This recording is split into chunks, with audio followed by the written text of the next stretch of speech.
ನಾಡಿನ ಪ್ರೀತಿಯ ನಾಗರಿಕರೇ, ವಿಶ್ವಗುರುವಿನ ಮಾತನಾಡುವವರಿಗೆ ಸರಿಯಾಗಿ ಪರೀಕ್ಷೆ ನಡೆಸಲು ಬಾರದೆ.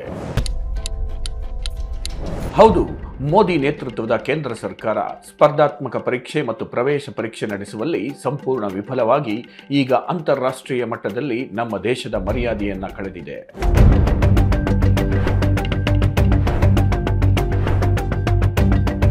ಕಳೆದ 8 ವರ್ಷಗಳಲ್ಲಿ ನಡೆದ 48ಕ್ಕೂ ಹೆಚ್ಚು ಪರೀಕ್ಷೆಗಳು ರದ್ದಾಗಿವೆ.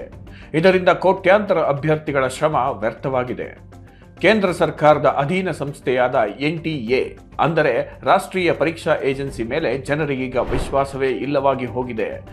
ಎಲ್ಲ ಪ್ರವೇಶ ಪರೀಕ್ಷೆಗಳನ್ನು ರಾಷ್ಟ್ರೀಯ ಮಟ್ಟದಲ್ಲಿ ನಡೆಸುವ ತೀರ್ಮಾನ ತೆಗೆದುಕೊಂಡ ಕೇಂದ್ರ ಸರ್ಕಾರ ಇದಕ್ಕೆ ಬೇಕಾದ ವ್ಯವಸ್ಥೆ ಮಾಡದೆ ವಿದ್ಯಾರ್ಥಿಗಳ ಭವಿಷ್ಯದ ಜತೆಯೇ ಚೆಲ್ಲಾಟವಾಡಿಕೊಂಡು ಬಂದಿದೆ.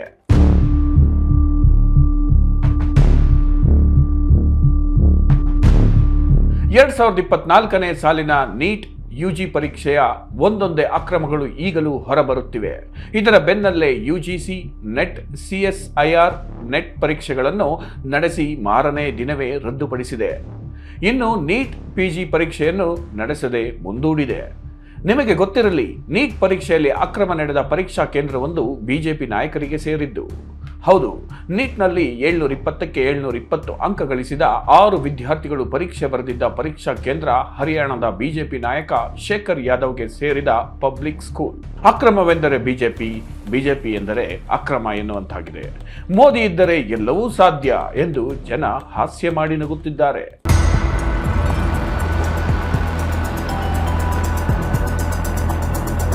NTA ಕತೆ ಸಾಯಲಿ. ಕೇಂದ್ರ ಸರ್ಕಾರದ ವಿವಿಧ ನೇಮಕಾತಿ ಸಂಸ್ಥೆಗಳು ವಿವಿಧ ಸಚಿವಾಲಯಗಳಿಗೆ ನೇಮಕಾತಿ ಪರೀಕ್ಷೆಗಳಾದರೂ ಸರಿಯಾಗಿ ನಡೆದಿವೆಯೇ ಎಂದು ಕೇಳಿದರೆ ಅದೂ ಇಲ್ಲ. ಪ್ರಶ್ನೆ ಪತ್ರಿಕೆ ಸೋರಿಕೆ ಮತ್ತು ಪರೀಕ್ಷಾ ಅಕ್ರಮದ ಕಾರಣಕ್ಕೆ ಪರೀಕ್ಷೆಯನ್ನೇ ರದ್ದುಗೊಳಿಸಿದ ಹಲವು ನಿದರ್ಶನಗಳು ಬಿಜೆಪಿ ಆಡಳಿತದ ಸಮಯದಲ್ಲೇ ಹೆಚ್ಚಾಗಿ ಕಂಡುಬಂದಿದೆ.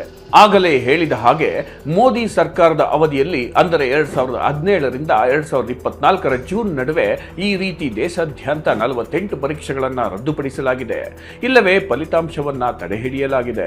ಇವುಗಳಲ್ಲಿ ಕೇವಲ 14 ಪರೀಕ್ಷೆಗಳಲ್ಲೇ 1.97 ಕೋಟಿ ಅಭ್ಯರ್ಥಿಗಳು ಪಾಲ್ಗೊಂಡಿದ್ದರು. ಈ ಅವಧಿಯಲ್ಲಿ ಕೇಂದ್ರ ಸರ್ಕಾರದ ವಿವಿಧ ಸಂಸ್ಥೆಗಳು ಆಯೋಜಿಸಿದ್ದ 9 ಪರೀಕ್ಷೆಗಳು ರದ್ದಾಗಿವೆ. ಈ ಪರೀಕ್ಷೆಗಳ ಪೈಕಿ 5ರಲ್ಲಿ 72.76 ಲಕ್ಷ ಮಂದಿ ಪರೀಕ್ಷೆ ಬರೆದಿದ್ದರು. ಕರ್ನಾಟಕದಲ್ಲೂ ಬೊಮ್ಮಾಯಿ ನೇತೃತ್ವದ ಬಿಜೆಪಿ ಸರ್ಕಾರದಲ್ಲಿ ನಡೆದ PSI ಪರೀಕ್ಷೆಯಲ್ಲಿಯೂ ದೊಡ್ಡ ಹಗರಣ ನಡೆದು ಪ್ರಾಮಾಣಿಕವಾಗಿ ಪರೀಕ್ಷೆ ಬರೆದವರ ಬದುಕು ಬೀದಿಗೆ ಬಿದ್ದಿತು. ಕೇಂದ್ರ ಸರ್ಕಾರದ ಅಧೀನ ಸಂಸ್ಥೆ ಸ್ಟಾಫ್ ಸೆಲೆಕ್ಷನ್ ಕಮಿಷನ್ ಅಂದರೆ ಸಿಬ್ಬಂದಿ ನೇಮಕಾತಿ ಆಯೋಗ ನಡೆಸಿದ ಹಲವು ಪರೀಕ್ಷೆಗಳು ಈಚಿನ ವರ್ಷಗಳಲ್ಲಿ ರದ್ದಾಗಿವೆ, ಇಲ್ಲವೇ ಅಕ್ರಮಗಳಿಂದ ಸುದ್ದಿಯಾಗಿವೆ. ರಾಜ್ಯ ಮಟ್ಟದಲ್ಲಿ ನಡೆದ ಪರೀಕ್ಷೆಗಳಲ್ಲಿ ಅತಿ ಹೆಚ್ಚು ಪರೀಕ್ಷೆಗಳು ರದ್ದಾಗಿದ್ದು ಗುಜರಾತ್ ಮತ್ತು ಉತ್ತರ ಪ್ರದೇಶದಲ್ಲಿ. ಈ 2 ರಾಜ್ಯಗಳಲ್ಲಿ ತಲಾ 6 ಪರೀಕ್ಷೆಗಳನ್ನು ರದ್ದುಪಡಿಸಲಾಗಿದೆ. ಈ 2 ರಾಜ್ಯಗಳಿಂದಲೇ 1 ಕೋಟಿಗೂ ಹೆಚ್ಚು ಅಭ್ಯರ್ಥಿಗಳು ತೊಂದರೆಗೆ ಸಿಲುಕಿದ್ದಾರೆ. ಈ 2 ರಾಜ್ಯಗಳಲ್ಲಿ ಬಿಜೆಪಿಯೇ ಸರ್ಕಾರ ನಡೆಸುತ್ತಿದೆ. ಬಿಜೆಪಿ ಅಧಿಕಾರಾವಧಿಯಲ್ಲಿ ಯಾವೆಲ್ಲ ಪರೀಕ್ಷೆಗಳ ಕತೆ ಏನಾಗಿದೆ ನೋಡಿ. 2017ರಲ್ಲಿ ಸ್ಟಾಫ್ ಸೆಲೆಕ್ಷನ್ ಕಮಿಟಿ ನೇಮಕಾತಿ ಪರೀಕ್ಷೆಯ ಪ್ರಶ್ನೆ ಪತ್ರಿಕೆಗಳು ಸೋರಿಕೆಯಾದ ಕಾರಣ ಪರೀಕ್ಷೆ ರದ್ದು. 2018 ಫೆಬ್ರವರಿ 17ರಂದು ಸ್ಟಾಫ್ ಸೆಲೆಕ್ಷನ್ ಕಮಿಟಿ ಆಯೋಜಿಸಿದ್ದ ಗ್ರಾಜ್ಯುಯೇಟ್ ಲೆವೆಲ್ ಆಫೀಸರ್ಸ್ ಹುದ್ದೆಗಳ ಲಿಖಿತ ಪರೀಕ್ಷೆಯ ಪ್ರಶ್ನೆ ಪತ್ರಿಕೆಗಳು ಸೋರಿಕೆ. 2018ನೇ ಸಾಲಿನ ನೀಟ್ ಪರೀಕ್ಷೆಯು ಮೇ 6ರಂದು ನಡೆದಿತ್ತು. 13.26 ಲಕ್ಷ ವಿದ್ಯಾರ್ಥಿಗಳು ಪಾಲ್ಗೊಂಡಿದ್ದ ಈ ಪರೀಕ್ಷೆಯ ಪ್ರಶ್ನೆ ಪತ್ರಿಕೆಗಳು ಸೋರಿಕೆಯಾಗಿದ್ದವು. 2021ರ ಜನವರಿ 3ರಂದು ರೈಲ್ವೆಯ ವಿವಿಧ ಹುದ್ದೆಗಳಿಗೆ ನೇಮಕಾತಿ ಪರೀಕ್ಷೆ ನಡೆದಿತ್ತು. ಪರೀಕ್ಷಾ ಅಕ್ರಮದ ಕಾರಣದಿಂದಾಗಿ ನೇಮಕಾತಿ ಪ್ರಕ್ರಿಯೆಗೆ ತಡೆ. 2021ರ ಫೆಬ್ರವರಿಯಲ್ಲಿ ಸೇನೆಯು ಜನರಲ್ ಡ್ಯೂಟಿ ಆಫೀಸರ್ಸ್ ಹುದ್ದೆಗೆ ಲಿಖಿತ ಪರೀಕ್ಷೆ ಆಯೋಜಿಸಿತ್ತು. ಪ್ರಶ್ನೆ ಪತ್ರಿಕೆ ಸೋರಿಕೆಯಾದ ಕಾರಣ ಪರೀಕ್ಷೆಯನ್ನ ರದ್ದುಪಡಿಸಿತ್ತು. 2021ನೇ ಸಾಲಿನ JEE ಪರೀಕ್ಷೆಯ ಪ್ರಶ್ನೆ ಪತ್ರಿಕೆಗಳು ಸೋರಿಕೆಯಾಗಿದ್ದವು. 22 ಲಕ್ಷ ವಿದ್ಯಾರ್ಥಿಗಳು ಈ ಪರೀಕ್ಷೆಯಲ್ಲಿ ಭಾಗವಹಿಸಿದ್ದರು. ಪ್ರಶ್ನೆ ಪತ್ರಿಕೆ ಸೋರಿಕೆಯ ಕಾರಣದಿಂದ ಫಲಿತಾಂಶಕ್ಕೆ ತಡೆ, CBI ಪ್ರಕರಣ ದಾಖಲಿಸಿಕೊಂಡಿತ್ತು. 2024ರ ನೀಟ್ UG ಪರೀಕ್ಷೆ ಗ್ರೇಸ್ ಅಂಕ ನೀಡಿಕೆ ಮತ್ತು ಪರೀಕ್ಷಾ ಅವ್ಯವಸ್ಥೆಯ ಕಾರಣದಿಂದ ವಿವಾದದಲ್ಲಿದೆ. 24 ಲಕ್ಷಕ್ಕೂ ಹೆಚ್ಚು ವಿದ್ಯಾರ್ಥಿಗಳು ಪರೀಕ್ಷೆ ಬರೆದಿದ್ದರು. 2024ರ ನೀಟ್ ಪಿಜಿ ಪರೀಕ್ಷೆ ಮುಂದೂಡಿಕೆ, 2.28 ಲಕ್ಷ ಮಂದಿ ಪರೀಕ್ಷೆ ಬರೆಯಬೇಕಿತ್ತು.